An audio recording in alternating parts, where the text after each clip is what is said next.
We have been talking about COVID-19 being an airborne virus, of course, and one of the best ways to fight an airborne virus is with proper ventilation, proper filtration. Joining us again, Dr. Kimberly Prather, the director at the National Science Foundation's Center for Aerosol Impacts on Chemistry of the Environment. She's also a professor at the University of California, San Diego.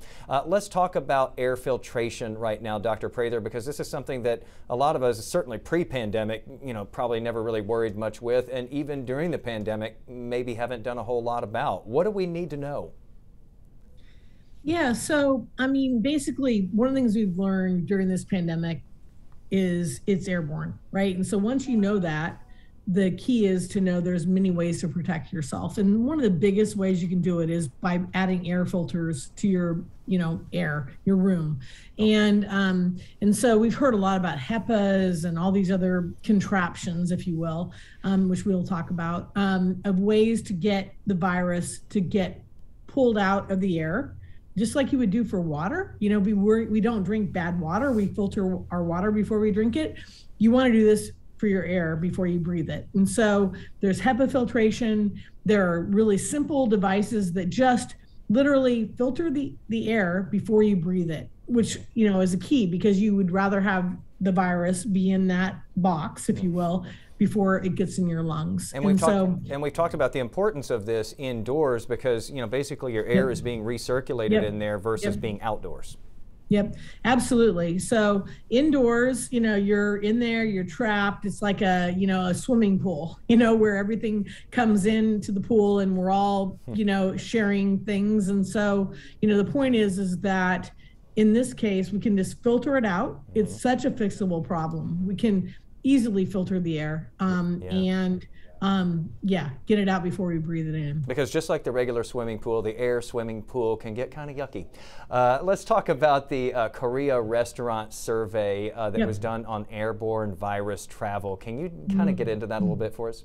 Yeah, it has created confusion because people think like these filters that push air around by themselves are like trapping it. Like there's a lot of confusion.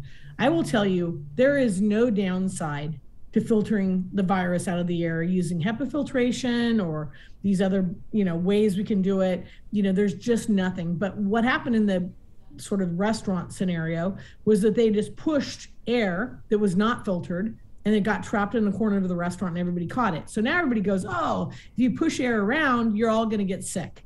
And so that has been crazy. Because they were not filtering their air. They were not, pumping it through a way that removes the virus. And so that is what we can do. And that is what we are now adding to classrooms and businesses and everywhere you can imagine. Just for sort of a yucky metaphor here, it's just like having waste or trash, and instead of removing the trash, just kind of pushing the trash all to one part of a room. Let's talk about this at-home air purifier known as a Corsi Rosenthal box. This is something that people can actually build at home for less than $100. First of all, does this thing work, and how easy is it to do? What's it made of there? Does it work? It works better than anything you can buy for 10 times the price. I mean, I do not have a conflict of interest. I do not make money off of this, but this thing is amazing. It's as simple as taping. You can see the, in the picture, you can see that it's 4 filters taped together like you would package a box. And then on top is some sort of box fan. You can buy at Home Depot or whatever, some hardware store. And it works. It not only works, it blows away the competition. It's quieter, it cleans the air faster. People almost honestly don't believe it because it's too good to be true. But I've become more of a believer, more of a fan over time. Just to be clear here, that fan there that's taped to those 4 filters, the air is being pushed out. Like we saw the fan sitting on top, the air is pushing out the top. So it's pulling air in through those filters and then pushing the air out the top. Exactly. And okay, so the other thing it does is like it pulls it in, it filters the air really fast, and it pushes it out. And that air blowing up into a classroom, for example, will disrupt like patches of polluted air if there was a sick kid in there. And so it makes ventilation better. So it just only makes things better. There's no downside to these at all.